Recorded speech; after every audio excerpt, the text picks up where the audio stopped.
Proposing the closure of Gilman Springs Road. Am I calling on staff on this? Barry? Yes, thank you, Mayor, members of the council. Oops, I'm sorry.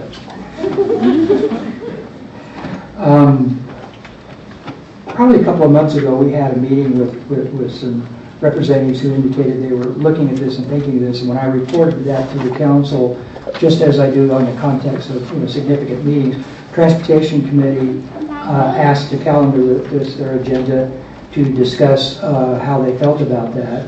And the outcome of that meeting was Transportation Committee asked to have a resolution brought forward to the council recommending that we take a position that we adopt a resolution to the Board of Supervisors, and for any other audience, that the council is opposed to the closure of Gilman Springs Road between Sanderson, which is also State Highway 79, and State Street, which that used to be the other Highway 79 alignment. And that's really is the crux of this. There probably is some other people to speak on it. I think they're doing studies and have their reasons why they want it closed, but it also, from our standpoint, from a public policy standpoint, it creates many issues. And that's really the report. It just is really a public policy position at this point. Any questions, Sept? No, the staff, but I'd like to make a point here, if I could, just at the very beginning.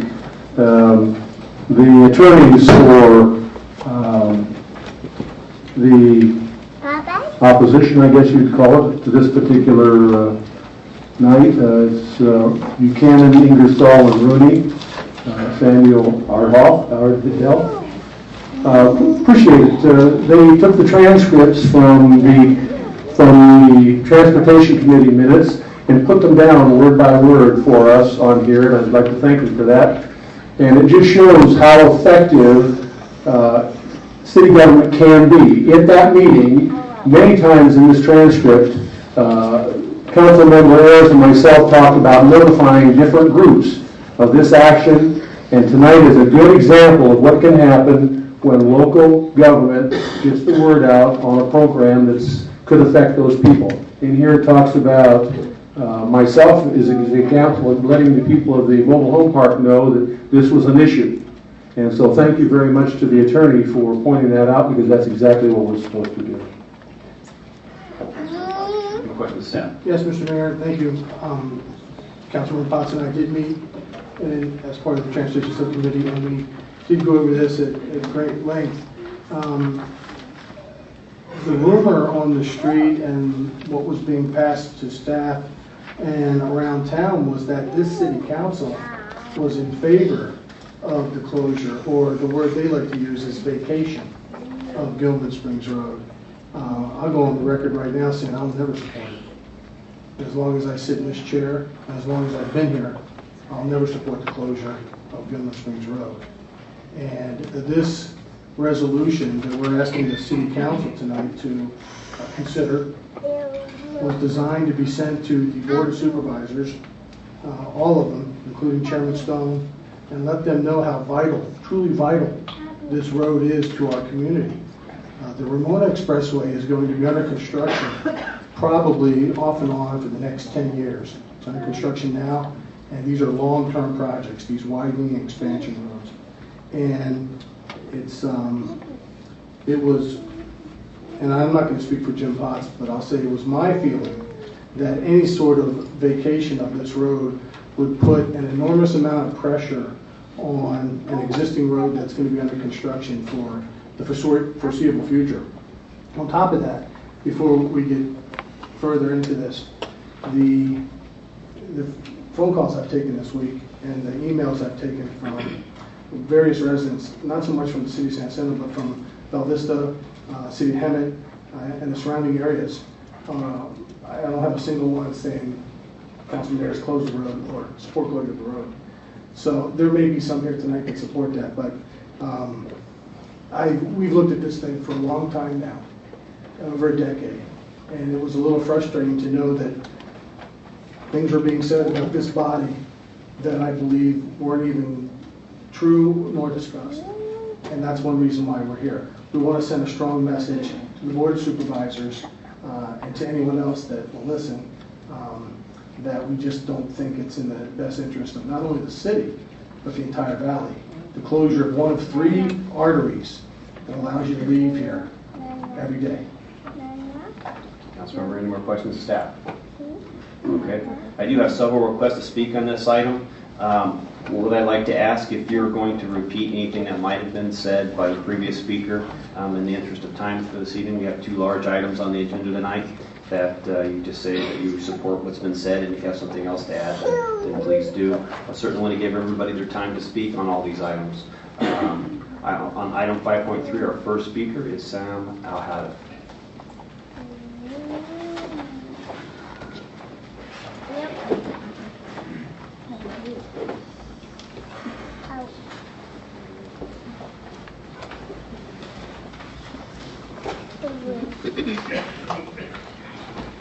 Welcome, Mr. Alhadeff.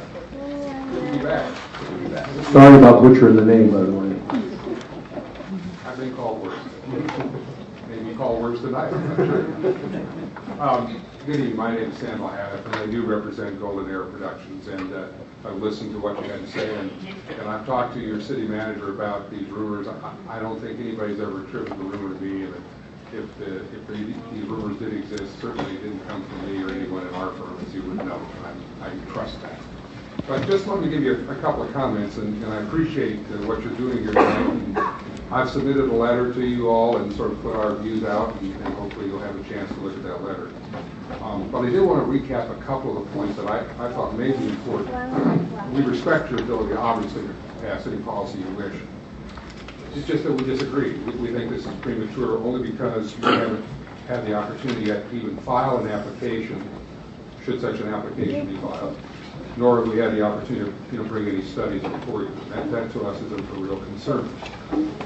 We have begun a series of studies on that stretch of Gilman Springs Road, and it's important you know that. We've hired some experts and consultants to work through that and give us their analysis and opinions.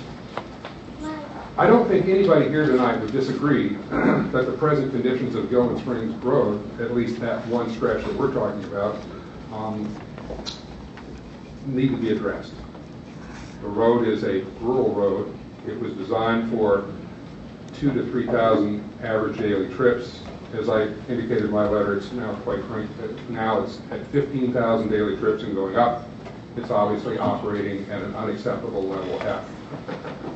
So we have concerns about safety on that stretch of road. And I know you've talked about, and I know Ms. Potts was quoted as saying, well, let's widen that road. Let's see if we could widen that road. Let's see what's available to do it. Not us, that's the county. Right, but I think, yes, it is a county road. I want to make sure we understand that. But comments about how could we work to see if that road could be made safer. And what we're finding, quite frankly, is that the road cannot be widened, and it cannot be made safer. It would take, if the money was available, it would take an extraordinary amount of money to even consider doing that, and we don't think that money is here or will it ever be here. And I want to tell you, I admire your council because every time I've been here, there's always been an open door policy to come and visit and try to work through things. And that's why I was just a little surprised, but I can understand your feelings. I mean, you were, what the frick's going on here? Who's putting out these rumors? And I understand that. So I think sort of missed the boat here, both of us did, and I apologize, as I said to Barry, if that was the situation. But I do want to stress that Golden Era wants to be a good neighbor, and they want to be able to have open communications with you and to work through questions that may come up on the future status of that road. And it is of concern to them, as I'm sure it's of concern to the Sabota Band of Lusania Indians, about traffic and safety. What are the corridors going to be in the future? How are we going to address this rapidly growing area? So we understand that. We want to be a part of a real community neighbor and trying to work through those. So finally, I guess in summary, I would say to you, I'm always available to meet on behalf of Golden Era. But more importantly, they want you to know that they want to meet with you. They want to be a community partner. They want to improve their relationships. And if you go forward tonight adopting this policy, I understand that you may do that. In fact, I think it's a pretty good possibility you will. But hopefully that won't close any doors to communication, cooperation, and understanding to determine how we can work together for traffic safety for the residents of the San Jacinto Valley and figure this out. It is becoming a great concern. And I appreciate the time you've extended to me. Happy to answer any questions. If somebody says something here that turns my hair on fire, I'd like the opportunity to come back up and comment if that's all right.